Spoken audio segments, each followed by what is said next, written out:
Hi, and welcome back to Inspired Alchemy with Lizzie. This is episode 42. And again, this is going to be a mishmash of things because what would it be? What would Inspired Alchemy be if it wasn't a mishmash of things? But we have made it to episode 42. And today I got inspired to record this episode from several things that have happened throughout the week. And I'm going to start with is it a metaphor? So we can only get so far in our healing. And sometimes we need guides along the way. And we can only deny things so much before all that tape we placed on a wall trying to hold out an ocean amount of water will collapse. So I'm going to kind of try to relate it to, I guess, home improvement. So let's say you buy an old home, right? And it's been flipped. If you don't know what flipping is, it's when somebody buys a house and they make it look all pretty and move-in ready before they resell it. So you can even relate this to even new construction that's being built these days. Nobody builds things anymore to last. And so even in new construction, you have to be really careful about who you're buying from and if they have cut corners. Period. I was in the construction industry for a while. That was some of my first jobs that I had, where I did property management, and I worked in and did billing for construction companies that did drywall and general contracting and HVAC and all of that stuff. So, and I went to design school. So my brain kind of works like that sometimes.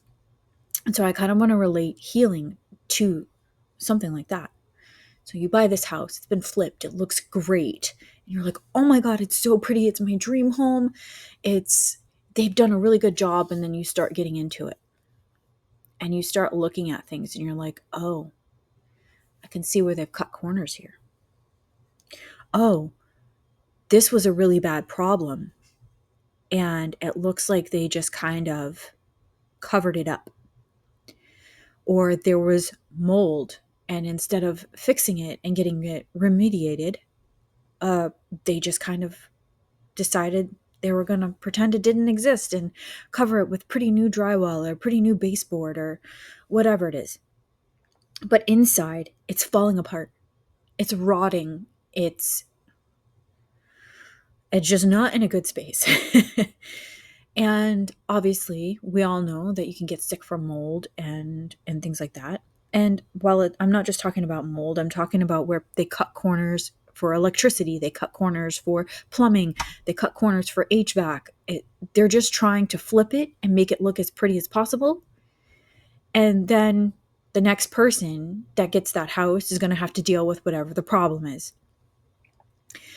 And you can really relate this to alchemy, and you can really relate it to healing, because we can only put band-aids on things for so long before our emotions start to seep out. And there will come a time where eventually the dam will break and it will feel like everything is a lot. So we try to cover our feelings up with staying busy, with taking care of other people, which is not a bad thing, taking care of other people. But when you're doing it to the detriment of yourself, yes. When you're not looking at what's going on with you, it's a problem, because then you're forgetting who you are. I'm guilty of that. I was guilty of that for a very, very long time, which is why when I told the story about the fact that I couldn't remember my name and I almost wrote mom on the paperwork that I was filling out, I knew that something had to change. We can only suppress things for so long before they start to bubble to the surface. We can put the pretty wallpaper on. We can do all of these things and repaint and all of that. But if we're not taking care of what's inside, it will eventually show through. And it's only a matter of time.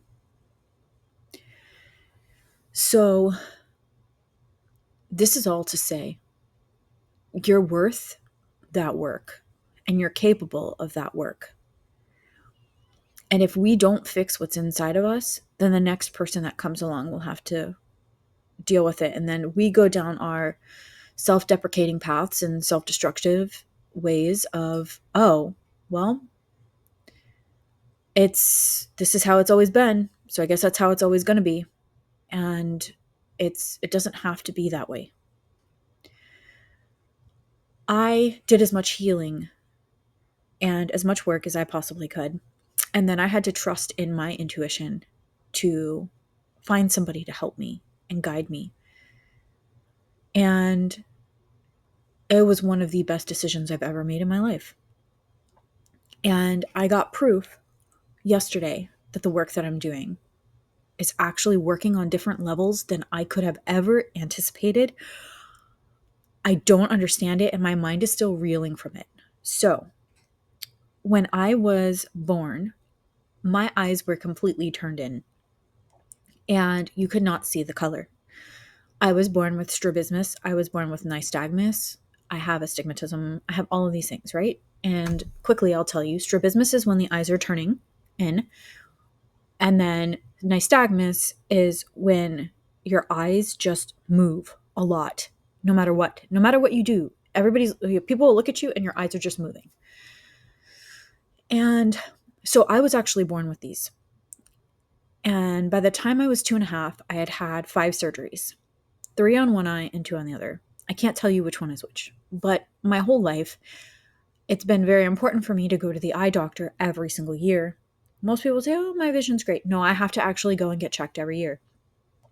And so I've been doing all of this work, and I've been making sure that I am staying as aligned as possible, and I'm stepping more and more into my authenticity. And while it is hard in other aspects of my life, like I said, things are occurring that I never expected. So with this work that I'm doing, I went to the eye doctor yesterday and I was so nervous. Like I could feel it in my chest.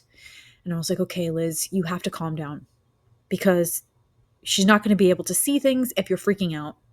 Because a lot of the issues I'm noticing with my eyes have to do with my nervous system. Even though I was told they're genetic, they're actually healing themselves.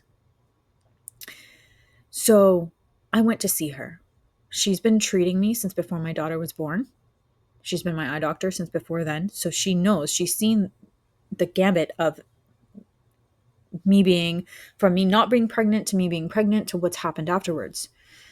And so I went to her yesterday and she's looking at me and I'm like, I'm nervous. And she's like, why? I'm like, well, I've been doing some work, and within the work that I'm doing, my nystagmus has disappeared. And she's like, I'm looking at you and it does not, it's barely even there. It's like it doesn't exist. Your eyes are not moving. And she goes, how? So I started to explain a little bit of what I was doing. And she's looking at me. And she's a great doctor and she will listen to you. So she's like, okay, tell me more. So then she's looking and I'm like trying to explain to her how I can see better. Even though I can't see with my glasses off, I could still see better. It's like my eyes are not working as hard as if I have my glasses on. And she's like, I don't understand. Let's look at this. So then she looked at me and she's like, wait, let me try something else. Wait, let me try something else. And she just couldn't. She's like, we had to back you down. She was going to back me down like 4 notches on my vision. She goes, but I'm only going to go to 3 because we don't want to freak out your brain and stuff too much and kind of destroy all the work that you've done. She goes, but we want you to be able to focus enough. And so the eyes are working with the nervous system. And she's like, who are you? Who are you seeing? And so I gave her the information, and she's like, I have to like talk to him, and he's willing to talk to her. So it's this really cool thing of your body can heal. Your body can do these things. And you don't have to keep putting band-aids on it. You can, if you're willing to do the work and you're willing to rip down the old wallpaper, rip down the old walls, and go, you know what? I'm going to do this. I'm going to build it right. I'm going to build it from scratch with experience, obviously. You can do it. I'm still in shock that something I was born with, that I was told will get worse throughout my life and that I might have to have more surgeries, I'm fixing it. And it's wild. So when we talk about how healing is important for your emotional, your spiritual, all of that stuff, all these subtle bodies, they work together, right? And your nervous system, a lot of what I was experiencing, it could have been, yes, it's genetic, but it's also a nervous system thing. And when you're stuck in fight or flight from the time that you're born to 40 something years later, because I'll be 41 this year, I like it takes time though. It's not like a quick fix. And so you can't expect that. But the session that I had on Wednesday, which was right the day before I went to my eye doctor appointment, was the deepest I've ever gone. And is where I thought I had surrendered before, but this was full on surrender. And it was beautiful. And my brain and everything just felt so calm. So calm. I I can't I don't have words. It's just a beautiful feeling. So again, we relate that to construction. And pretty much because we're constructing ourselves. When we knock all of the walls down, when we choose to do better, to be better, when we decide to allow people to help us, when we decide to move forward, even though it's scary. And moving fast doesn't always mean you're moving forward. We need that time of integration. We need that time of allowing ourselves to be. And healing can get addictive. But you have to know when to pause and when to keep going. And sometimes it can be tricky, especially when you are a very growth oriented person. So obviously, it's not an easy path. It's not an easy path at all. The path of alignment is a path to freedom, but that doesn't necessarily mean that it's easy. A lot of things will fall away. A lot of people their relationships with you will shift. And you have to be ready for that. And you have to know that these things are just part of the process of the journey of alchemy. And I will tell you, it is worth it.